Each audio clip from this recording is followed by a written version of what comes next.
புதுக்கோட்டை மாவட்டம் பொன்னமராவதி வெள்ளாற்றில் மணல் திருட்டால் ஆற்று நீர்வரத்து குறைந்து விவசாயம் பாதிக்கப்பட்டுள்ளதாக விவசாயிகள் குற்றம் சாட்டியுள்ளனர். வெள்ளாற்றில் குழிகளாக வெட்டப்பட்டு யூனிட்டாக மணல் திருடப்படுவதால் நீர்வரத்து தடைப்பட்டு 1000 ஏக்கர் விவசாய நிலம் பாதிக்கப்பட்டுள்ளது. திறனற்ற திமுக ஆட்சியில் மணல் திருட்டால் விவசாயத்தை இழந்து தற்போது நடுத்தெருவில் நிற்பதாக விவசாயிகள் வேதனை தெரிவித்துள்ளனர்.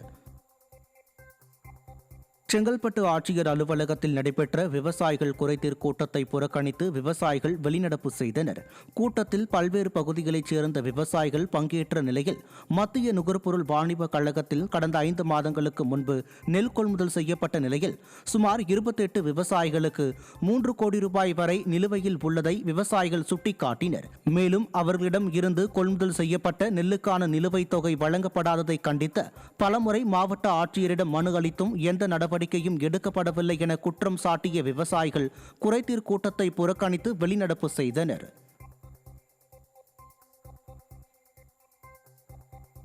மதுரை மாவட்டம் மேலூர் அருகே கமிஷன் பெறுவதில் திமுகவினரிடையே நிலவும் போட்டியால் நெல் கொள்முதல் செய்வதில் காலதாமதம் ஏற்பட்டுள்ளது.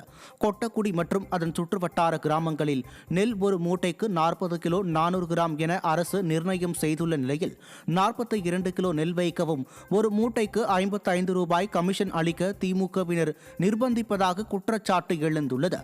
இதனால் நெல் கொள்முதல் செய்வதில் காலதாமதம் ஏற்பட்ட நெல்மணிகள் வெயிலிலும் பனியிலும் வீணாகி வருவதாகவும் விவசாயிகள் வேதனை தெரிவித்தனர். டிஎன்சி சென்று சாமான்லாம் இறக்கி ஒரு வாரம் ஆச்சு. ஆனால் அவங்க கட்சிக்குள்ளே இந்த நெல் கொள்முதல் பண்ணுறதுல ஒரு சிப்பத்துக்கு 55 ரூபா இருக்கிறாங்க. அரசாங்கமும் ஒரு சிப்பத்துக்கு 10 ரூபா இருக்குது. இந்த 55 ரூபா வாங்கி இந்த கமிஷன் காசை பங்கு வரிக்கிறத தகவல் பண்ணிட்டு நான் பெரியாள் நீ பெரியாள்னு சொல்லி பிரச்சனை பண்ணி இதுக்காகவே டிஎன்சி சென்று நடத்த விடாமல் ஆளுங்கட்சிக்காக தடுத்து வச்சிருக்காங்க. ஒரு விவசாயம் ஒரு ஏக்கருக்கு விவசாயம் பண்ணுறதுக்கு 35,000 40,000 ரூபா செலவு வருது. இவ்வளோ கஷ்டப்பட்டு விவசாயம் பண்ணி கொண்டாந்துங்க கஷ்டப்பட்டு இங்கே கொண்டாந்து வயல்லேருந்து போராடி கொண்டாந்து சேர்த்த இங்கே ஆளுங்கட்சிக்கார கமிஷன் பிரச்சனைனால இந்த சென்றை தடுத்து நிறுத்தி வச்சிருக்காங்க. நாமக்கல் மாவட்டத்தில் பொதுமக்களின் நடைபாதை ஆக்கிரமிப்பு செய்யப்பட்டதை கண்டித்து குழந்தைகளுடன் கிராம மக்கள் ஆர்ப்பாட்டத்தில் ஈடுபட்டனர். பொன்னேரி கைகாட்டியில் இருந்து கோம்பை வரை செல்லக்கூடிய நடைபாதை கடந்த 100 ஆண்டுகளுக்கும் மேலாக பொதுமக்கள் பயன்பாட்டில் இருந்து வரும் நிலையில் இதனை அதே பகுதியைச் சேர்ந்த பாலசுப்பிரமணியம், பழனிசாமி ஆகியோர் பாதையை ஆக்கிரமிப்பு செய்து கம்பி வேலி அமைத்தனர். இதுகுறித்து பலமுறை மாவட்ட வருவாய்த்துறை அதிகாரிகளிடம் மனு அளித்தும் எந்த நடவடிக்கையும் இல்லாததால் மாவட்ட ஆட்சியரை சந்தித்து பொதுமக்கள் மனு அளித்துள்ளனர். ஈரோட்டில் 3 வீடுகளின் பூட்டை உடைத்து அடையாளம் தெரியாத நபர்கள் கொள்ளையடித்த சம்பவம் அதிர்ச்சியை ஏற்படுத்தியுள்ளது. ஜீவா நகர் பகுதியில் தொடர்ந்து 3 வீடுகளின் பூட்டை உடைத்து தங்கம் மற்றும் பணம் கொள்ளையடிக்கப்பட்ட சம்பவம் தொடர்பாக சிசிடிவி காட்சிகளை ஆய்வு செய்ததில் முகமூடி அணிந்த 4 பேர் கொள்ளை சம்பவத்தில் ஈடுபட்டது தெரிய வந்துள்ளது.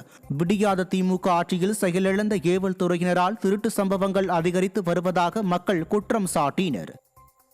மணல் திருட்டை கண்டித்து அரியலூர் மாவட்ட ஆட்சியர் அலுவலகத்தின் முன்பு விவசாயிகள் கண்டன ஆர்ப்பாட்டத்தில் ஈடுபட்டனர்.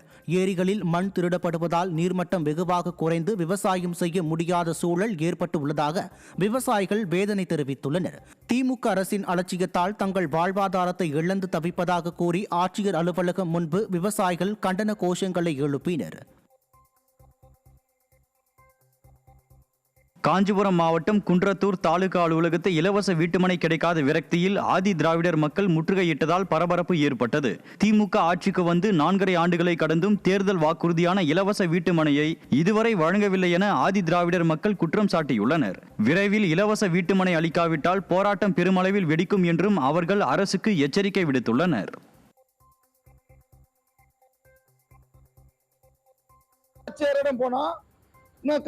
கமிஷனர் போனோம், தாசில்தார் போனோம், வெல்ஃபேர் ஆபீசர் போனோம். எல்லாரும் எங்க போனாலும் இங்க போய் பாருங்க அங்க போய் பாருங்கன்னு சொல்றாங்களே தவிர யாரும் எங்களுக்கு எந்த அதிகாரியும் எங்களுக்கு வேலை செய்யல. இந்த திமுக அரசாங்கம் ஆதி திராவிட மக்களை ரொம்ப வஞ்சிக்க செய்யுது. எங்களை யாராவது எங்களுக்கு உதவி பண்ணுவாங்களா நாங்க நாடி மதுரை செக்கானூரணியில் மதுபான கடை திறக்க எதிர்ப்பு தெரிவித்து 100க்கும் மேற்பட்ட பெண்கள் சாலையில் அமர்ந்து போராட்டத்தில் ஈடுபட்டனர். மதுபான கடையால் பள்ளி, கல்லூரி மாணவ மாணவிகள், மருத்துவமனைக்கு செல்லும் நோயாளிகள் பாதிக்கப்படுவதுடன் சட்டவிரோத செயல்கள் அரங்கேறும் அபாயம் உள்ளதாக கூறி அப்பகுதி பெண்கள் போராட்டத்தில் ஈடுபட்டனர். ஆட்சிக்கு வந்தவுடன் பூரண மதுவிலக்கு அமல்படுத்தப்படும் என வாக்குறுதி அளித்த விடியாத திமுக அரசு தற்போது தெருவுக்கு தெரு மதுபான கடைகளை திறப்பதாக குற்றம் சாட்டப்படுகிறது. தருமபுரி மாவட்டம் குடுமியாம்பட்டி கிராமத்தில் புதிய தார் சாலை அமைத்து தராவிட்டால் சட்டமன்ற தேர்தலை புறக்கணிக்கப் போவதாக கிராம மக்கள் எச்சரித்துள்ளனர்.